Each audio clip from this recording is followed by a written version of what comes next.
Ma'asyiral muslimin yang dimuliakan Allah Azza wa Jalla. Pertama, kita sudah mengetahui bagaimana Abdullah ibn Mubarak hirsuhu alal ilmi, bagaimana semangatnya di atas ilmu. Kita lihat bagaimana sedikit sejarah dari beliau, bagaimana adabnya Abdullah ibn Mubarak. Dijelaskan oleh para ulama tentang masalah Abdullah ibn Mubarak ini. Jadi suatu ketika Abdullah ibn Mubarak ini, ikhwan, pernah suatu ketika dia haji. Ingat, Abdullah ibn Mubarak itu 1 tahun haji, 1 tahun jihad. Jadi tahun ini haji, tahun depan jihad, tahun depannya haji, tahun depannya jihad lagi. Begitu dia habiskan usianya ya. Jadi ketika dia haji, maka dia membawa harta yang banyak karena dia orang kaya, anak orang kaya, dan kekayaan orang tuanya dikembangkan sehingga menjadi kaya raya. Ini ulama yang paling kaya di Baghdad, di Irak itu Abdullah ibn Mubarak. Makanya saya katakan dia menggaji sampai 500 para ulama, di antaranya Fudail bin Iyad digaji sama dia. Ulama menggaji ulama. Mantap kan? Makanya kadang-kadang ustadz ini kayak Abdullah ibn Mubarak ya, bukan hanya minta ilmu, kadang-kadang pinjam uang sama ustadz. Disangkanya ustadz semua kayak Abdullah ibn Mubarak ya. Ada masalah, ustadz pinjam uang ke ustadz ya. Ada kesulitan ke ustadz, pinjam modal pun ke ustadz. La haula wala. Ya kalau kayak Abdullah ibn Mubarak ya nggak apa-apa ya. Ya, ustadz kita ini kasihan, harusnya disumbang ya. Ma'asyiral muslimin yang dimuliakan Allah Azza wa Jalla. Lah suatu ketika haji itu dia bawa harta banyak. Jadi kalau dia haji itu bawa kafilah, karena memang dia dari Maru, Iran. Kemana? Ke Mekah kan? Itu kan perjalanan yang jauh itu. Jadi dia bawa unta banyak, isinya ya ini semua perbekalan dia sepanjang perjalanan itu. Jadi ketika sampai di sebuah kota di pertengahan antara Iran dan Mekah itu, di malam hari dia melihat seorang wanita yang berjalan ke mazbalatil kaum. Jadi ada tong sampah kaum. Di situ ada burung mati. Ada yang mengatakan ayam mati, ada yang mengatakan burung mati. Kemudian dikorek-korek, diambillah itu burung mati itu. Kemudian dibawa pulang. Lah itu kelihatan sama Abdullah ibn Mubarak. Maka dia mengatakan kepada pembantunya, kau ikuti wanita itu. Diikuti wanita itu, rupanya masuk kepada salah satu rumah yang paling buruk di situ. Kemudian ditanya, apa yang kau ambil dari tong sampah itu? Maka dia mengatakan, bangkai burung. Untuk apa kau ambil? Untuk ku makan. Dia mengatakan, demi Allah 3 hari aku tidak makan. Aku memiliki banyak anak, kelaparan. Terpaksalah aku memakan bangkai. Bukankah memakan bangkai diperbolehkan di saat-saat darurat seperti ini? Akhirnya kemudian pembantunya Abdullah ibn Mubarak pulang menemui Abdullah ibn Mubarak. Maka kemudian dia menangis mendengar kata-kata wanita itu dan mengatakan, sudah, kita sudah separuh perjalanan, maka seluruh perbekalan haji kita bagikan kepada orang-orang miskin yang ada di kampung ini. Kita pulang lagi, tidak jadi haji tahun ini. Ini luar biasa tuh ya. Jadi seluruh kekayaannya dibagikan ke orang kampung yang susah-susah itu, habis itu pulang lagi, tidak jadi haji. Coba sekarang ini musim corona nih, saya dengar haji bisa dibatalkan tahun ini, ya mudah-mudahan tidak. Kalau seandainya dibatalkan, mudah-mudahan tidak. Apakah redha itu uang-uang haji itu membantu orang-orang susah, orang-orang miskin, orang-orang yang terkena dan terjangkit dan terpapar corona itu? Bisa nggak kira-kira itu? Agar itu ya. Begitulah akhlak Abdullah ibn Mubarak, luar biasa ya. Ma'asyiral muslimin yang dimuliakan Allah Subhanahu wa taala. Bahkan di antara akhlak beliaunya juga adalah, jadi suatu ketika Abdullah ibn Mubarak ini berjihad melawan orang-orang Romawi. Karena kalau bicara tentang jihad kan setahun haji setahun jihad itu. Jadi terkenal jihadnya luar biasa Abdullah ibn Mubarak ini, sampai-sampai dijelaskan oleh Abadah ibn Sulaiman al-Maruzi. Dia mengatakan, kunna fi sariyati ma ibn al-Mubarak fi biladir Rum. Kami bersama tentara-tentara yang sedang menghadapi orang-orang Romawi, orang-orang Nasrani yang ada di Romawi itu. Kami sedang perang.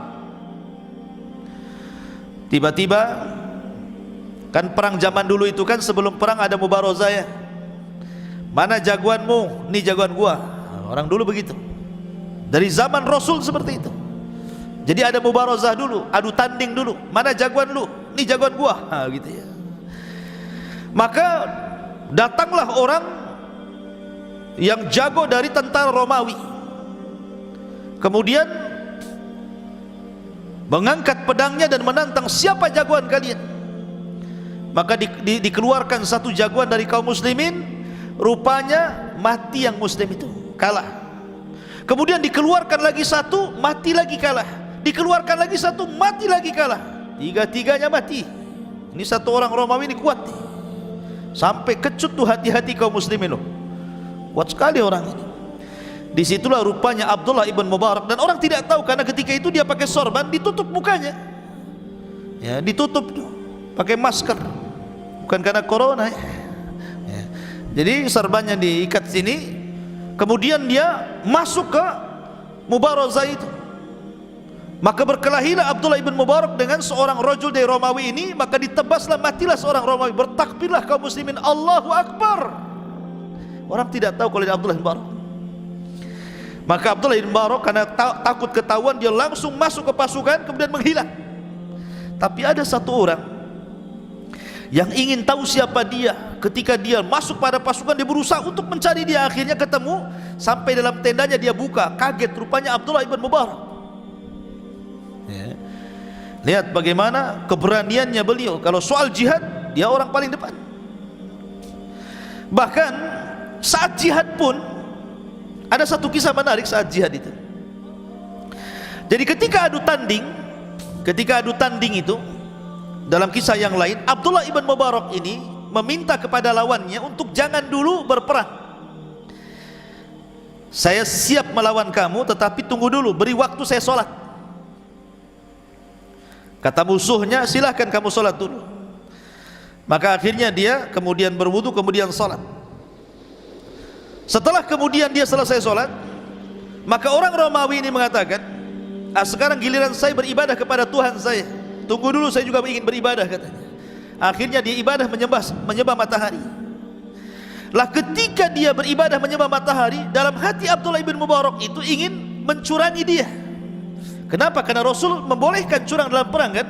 Karena Nabi SAW, al-harbu kaidun, perang itu tipu daya. Tetapi gak jadi. Ketika dia beribadah, dia bisa nebas saja. Sudah hampir bergerak gitu kan. Kemudian tiba-tiba dalam hatinya mengatakan, jangan kau berkhianat kepada musuhmu. Wa aufu bil ahdi innal ahda kana mas'ula. Dia teringat dengan ayat ini. Laksanakan janjimu karena janji itu akan ditanya.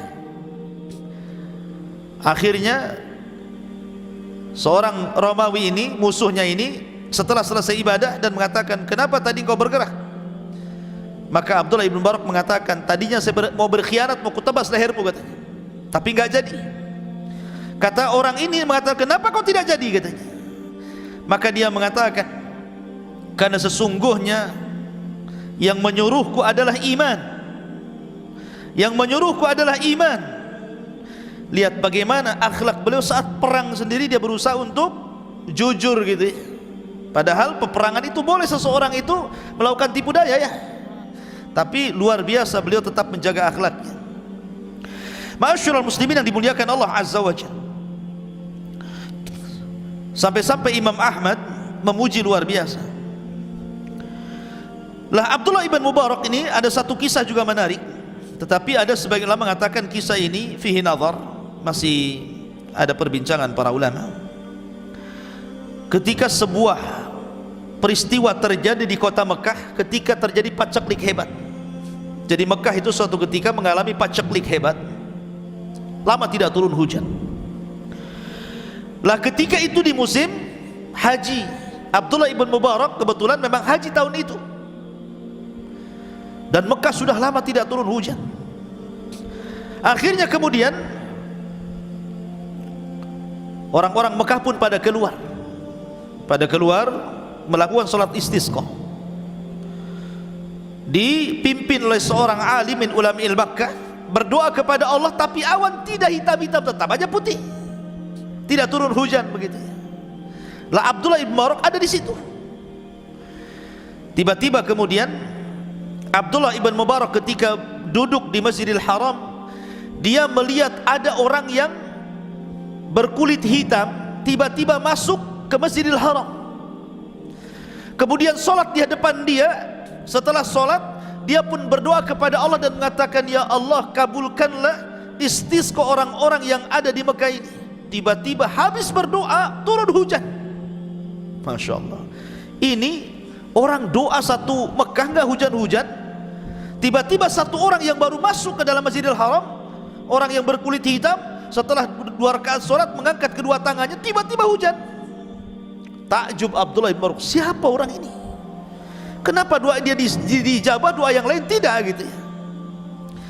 Akhirnya dicari tahu. Ketika selesai, maka Abdullah ibn Mubarak membuntuti orang itu, kemana dia perginya. Rupanya setelah dia pergi, masuk ke salah satu rumah, dah ditandai rumah itu.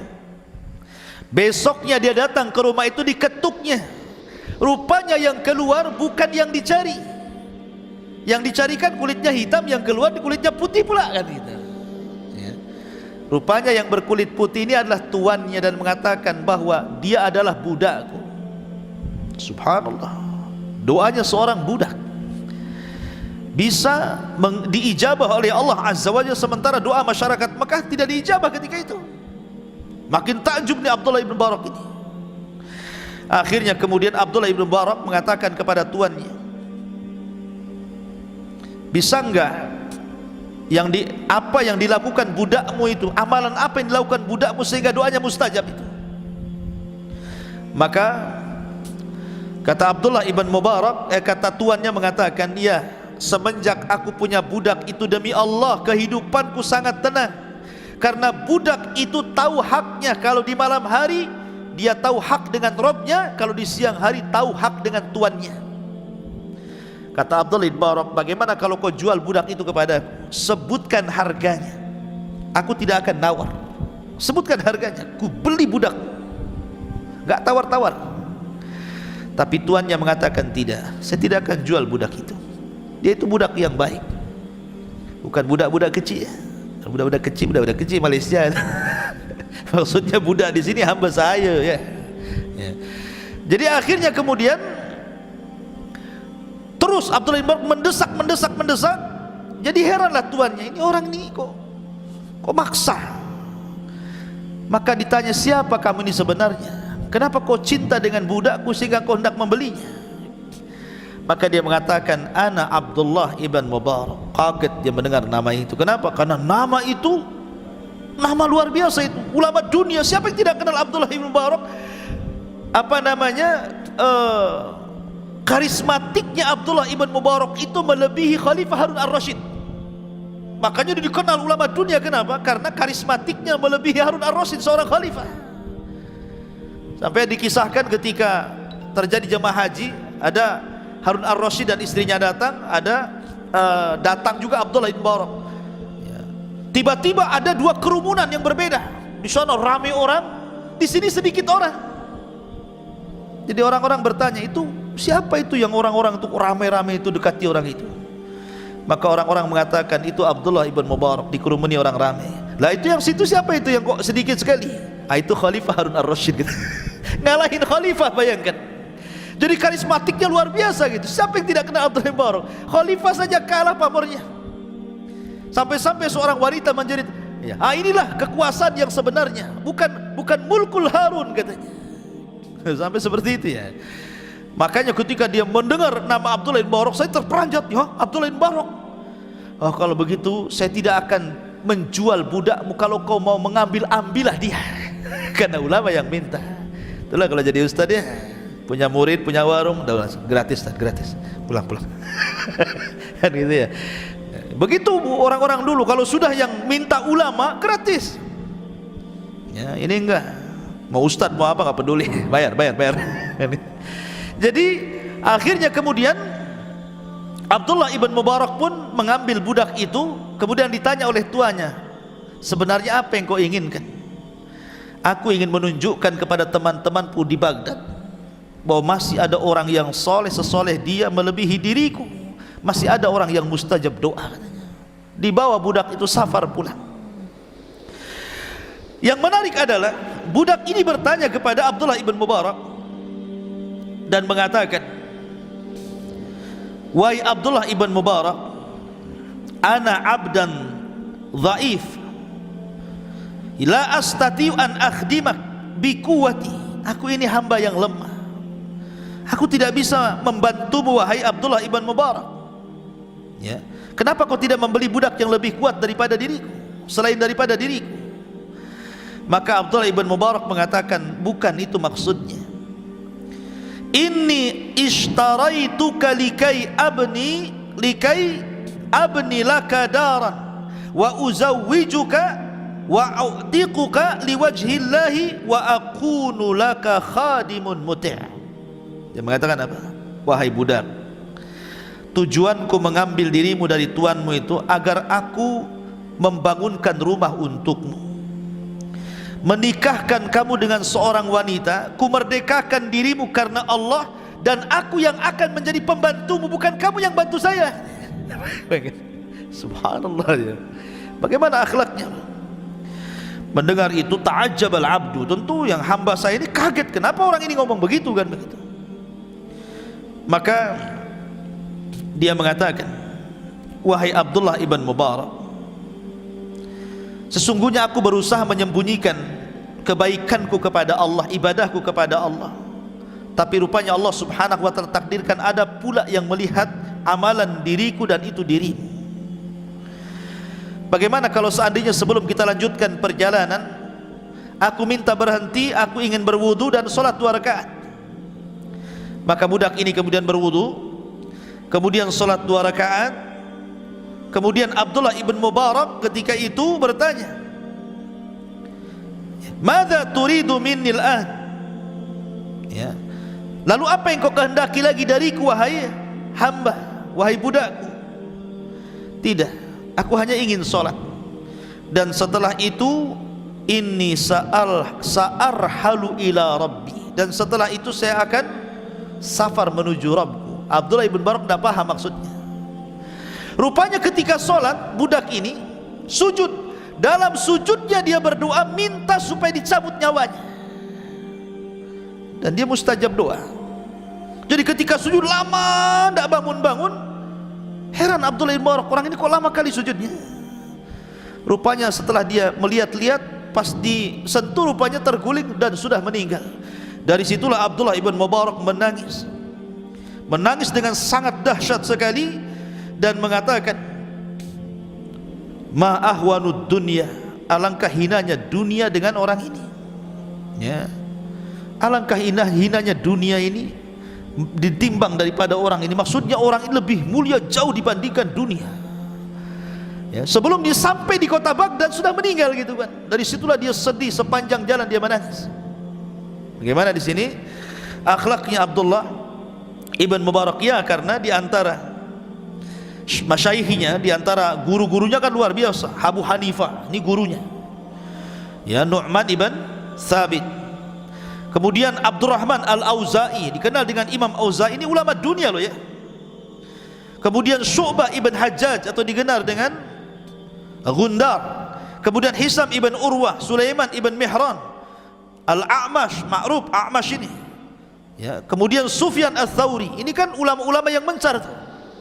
Ya, hampir di semua negara, karena di zaman itu, di zaman Abdullah ibn Mubarak, di masing-masing daerah itu masih ada ulama dunia gitu. Di Mekah ulamanya lain, di Baghdad ulama yang lain, di Mesir, di Yaman itu masih banyak para ulama. Hidup di zaman para tabi'in. Ya, jadi memang ulama masih menyebar. Makanya wajar murid-muridnya juga luar biasa. Yahya bin Ma'in itu muridnya. Kemudian Abu Bakar ibn Abi Syaibah, kemudian Imam Abi Dawud, ya, itu kan muridnya tuh, ya, Imam Abi Dawud, Imam Ahmad, itu muridnya semuanya. Sehingga wajar kalau seandainya Abdullah ibn Mubarak ini luar biasa, punya guru luar biasa dan punya murid luar biasa. Ma'asyiral muslimin yang dimuliakan Allah Azza wa Jalla, di antara beberapa petuah dari beliau, sebenarnya banyak kisah karena juga sudah Isya, ya, kita akan bacakan beberapa petuah beliau yang sangat bagus sekali. Abdullah ibn Mubarak mengatakan, di antaranya adalah disebutkan bahwa rubba kabirin yusaghiruhun niyah wa rubba saghirin yukabbiruhun niyah. Kata beliau, terkadang ada amalan besar menjadi kecil karena niat, terkadang ada amalan kecil menjadi besar karena niat.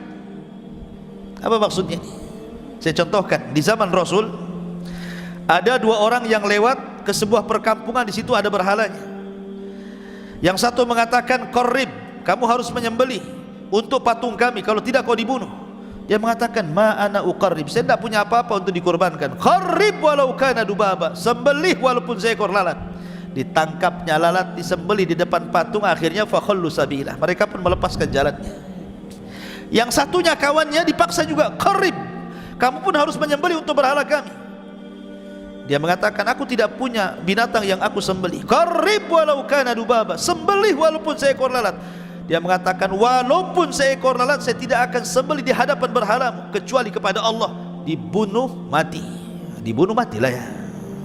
Akhirnya kemudian kedua-duanya yang dibebaskan di tengah jalan kemudian terperosok mati juga, sama-sama mati. Akhirnya yang satu dimasukkan ke neraka, yang satu dimasukkan ke surga. Lihat, ini kata para ulama seperti Syekh Muhammad bin Abdul Wahab dalam kitab Tauhid, gara-gara lalat orang masuk neraka, gara-gara lalat orang masuk surga. Gitu loh. Itu artinya apa? Lalat ini perkara remeh, tapi ketika niatnya untuk berhala menjadi besar, makanya terjerumus kepada syirkul akbar, masuk neraka. Kemudian yang kedua, lalat ini kecil. Kalau seandainya dia membeli sapi untuk beribadah kepada Allah melebihi lalat, tentu akan besar lagi pahalanya. Ya, terkadang perkara besar menjadi kecil karena niat, terkadang perkara kecil menjadi besar karena niat. Itu diantara salah satu hikmah perkataan Abdullah ibn Mubarak. Ya, jadi luar biasa. Dan dia mengatakan saking tawaduknya, "Uhibbus salihina walastu minhum." Saya sangat mencintai orang-orang soleh, tetapi saya bukan orang soleh. Kemudian, "Wa ubghidut talihina wa anna syarru minhum." Tapi aku sangat benci kepada orang-orang jahat, tetapi aku lebih jahat dari orang jahat. Itulah orang-orang tawaduknya beliau ya. Kalau kita enggak, aku lebih baik daripada dia. Dia begitu, masih mendingan saya. Orang sekarang kan begitu ya. Masih cerdas saya daripada dia itu. Masih alim saya. Dia itu jelek, masih bagus saya. Gitu ya. Kalau kita ya. Tapi Abdullah bin Mubarak mengatakan, "Aku cinta orang soleh, tapi aku bukan termasuk golongan orang soleh. Aku membenci orang-orang jahat, tetapi aku lebih buruk daripada orang jahat." Menunjukkan tawaduknya Abdullah ibn Mubarak rahimahullahu ta'ala. Lah, wafatnya Abdullah ibn Mubarak menyisakan tangisan para ulama di zamannya. Kata Abdul Wahhab ibn Abdul Hakam, "Lamma mata Ibnul Mubarak balagani anna Harun amiral mu'minin qala mata sayyidul ulama." Katanya Abdul Wahhab ibn Abdul Hakam, ketika meninggal Abdullah ibn Mubarak, maka beritanya sampai kepada Khalifah Harun ar-Rasyid amiral mu'minin, dan dia mengatakan telah meninggal pemimpinnya para ulama. Subhanakallah, hamdika, asyhadu an la ilaha illa anta, astaghfiruka wa atubu ilaik. Allahu ta'ala. Assalamualaikum warahmatullahi wabarakatuh. Terjadi pacaklik kan, karena mereka meminta hujan. Maka Musa pun akhirnya mengumpulkan kaumnya Bani Israel sebanyak 70.000 manusia, dikumpulkan di tanah lapang. Akhirnya kemudian Musa pun berdoa kepada Allah Azza wa Jalla agar Allah menurunkan hujan kepada Bani Israel. Tetapi ketika melihat ke atas yang tadinya ada awan hitam, tiba-tiba awan hitam itu menghilang dan menjadi cerah, seolah-olah doanya Nabi Musa tidak dikabulkan. Padahal yang berdoa Nabi Musa. kalimullah, ulul azmi, dan dia nabi yang paling masyhur di kalangan nabi-nabi Bani Israel. Sehingga Nabi Musa alaihi salatu wassalam merasa kaget. Kenapa tidak diijabah doanya? Ya. Kenapa harusnya hujan malah cerah langitnya? Maka Musa berkata kepada Allah subhanahu wa ta'ala, ya Rabb, ada apa ini? Maka Allah subhanahu wa ta'ala mengatakan, ya Musa, sesungguhnya aku tidak menurunkan hujan kepada kalian karena dari umatmu, dari 70.000 yang kau kumpulkan itu, ada satu orang, rajulun asallaha arba'ina sanatan, ada satu orang yang dia bermaksiat kepada Allah selama 40 tahun dan manusia tidak tahu.